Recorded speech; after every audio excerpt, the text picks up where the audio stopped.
Hey, I'm your host Lance. Jordan's behind the camera, and this is the hard stuff.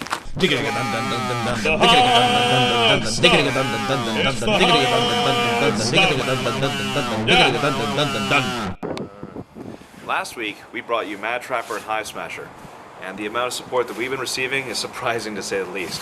So we wanted to take a moment here to thank you for the level of feedback and interest that we've been receiving. We really hope that you like what we got coming up in store for the next few weeks. Remember to spread the word. Tell all your friends, give us a like on Facebook, follow our Twitter, give us a like or subscribe on YouTube, and to basically message us about any upcoming shows or releases so that we can become the resource for hardcore music in Toronto that everyone can come to. This week's footage is from back on January 19th at the Izakaya Sushi House.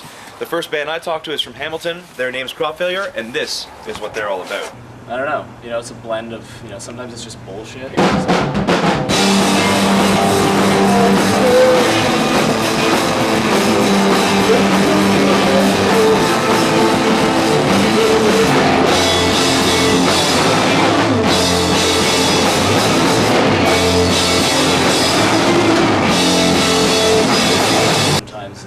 Sometimes it's like you make up the words, you know, originally that just kind of go along with like the song idea, and sometimes those words stay.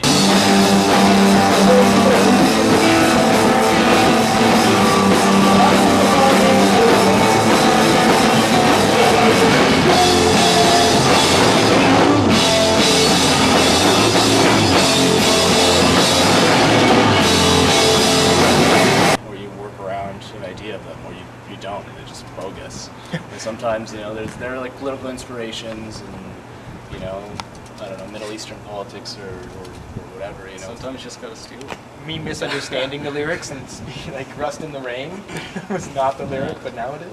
Yeah, introspective, weird stuff, but it bounces all over. And try not to get hung up on one specific topic or idea.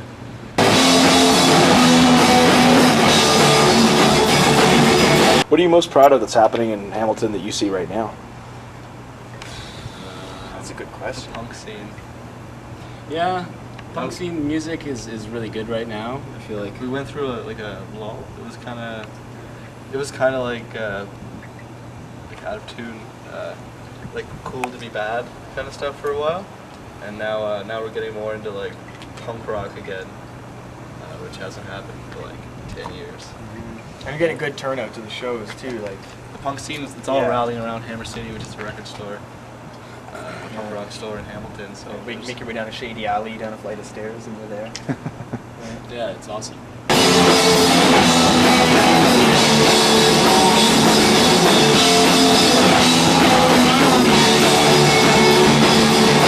I feel like a big part of touring is if you're touring with a band that you love but like you don't get along with. You know, say like you love the band and you love watching them, but then they're just awful people.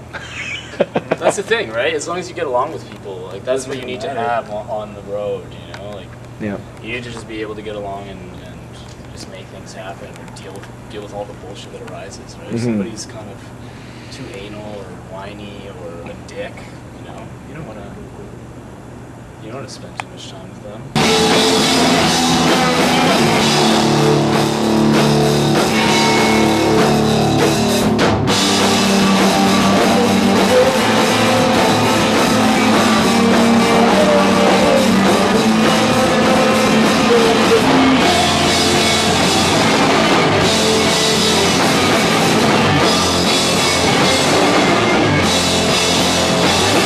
The venues in Hamilton are pretty much just straight up venues. There's a place called The Doors.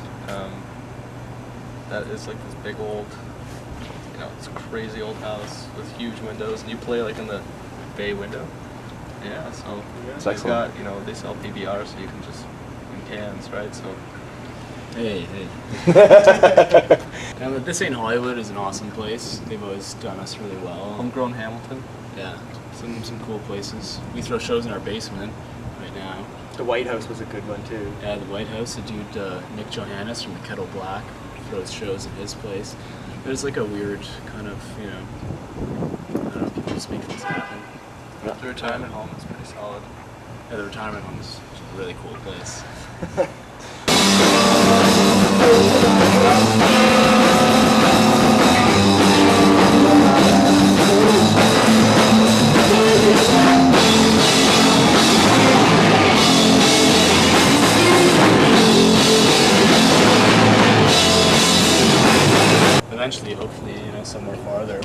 it's always, you know, whether It's tough to dive in. We've made some great connections though, like, and like, what was it, 5.5 hours to Sudbury to play Millard's Garage, and then back home, and like that was it the next morning. yeah. That was worth it though. Yeah, It was like you got $10 or something, you know, to drive to Sudbury and back And a speeding on a ticket. Tuesday. Yeah, Jesus. you know, everything just costs. We made a record like 2 years ago, and we just paid it off last week.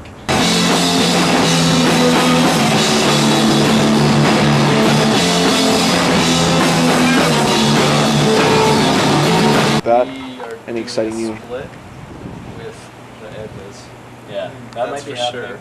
Yeah, We don't Is that know going to be a when. 7-inch or on a cassette? That's gonna 7 probably be a inch. 7-inch. 7-inch, yeah, but we're also, I don't know. I mean, We're gonna really, record again in the next 6 months. There's something else coming out for sure. We've Yeah. got enough songs for it. Ideally, a second full length, but you know, we don't want to release it really on anything other than vinyl. and Instead of just selling the records and making profit, we want to put out another one so we go even farther in the hole.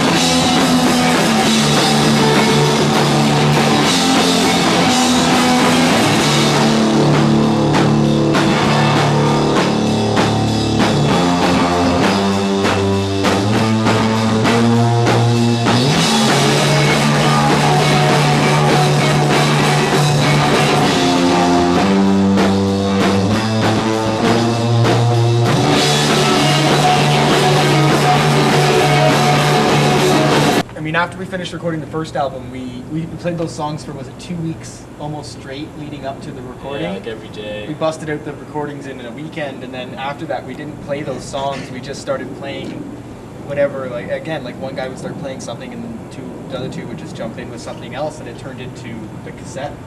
The songs in the cassette. Very few of them were ideas brought to the table.